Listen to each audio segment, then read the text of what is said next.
అందరికీ వినాయక చవితి శుభాకాంక్షలు తెలియజేసుకుంటూ నేటి నుండి ప్రతి వీధిన వినాయక మండపాల్లో పూజలు పునస్కారాలతో యువత భక్తులు పెద్దలు చిన్నలు అనే తేడా లేకుండా సందడి జరుగుతూ ఉంటుంది.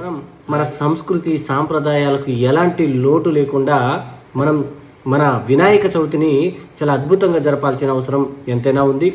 ఇదే అదునుగా చూసుకున్న మత వ్యతిరేకులు మనపై దాడి చేయడానికి సిద్ధంగా ఉంటారు.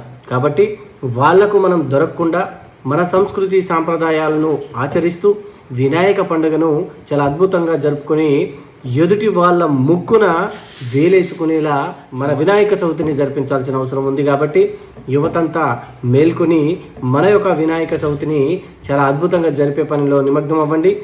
ఎవరు ఏమనుకున్నా మీ సందడి మాత్రం తగ్గకుండా చేయండి.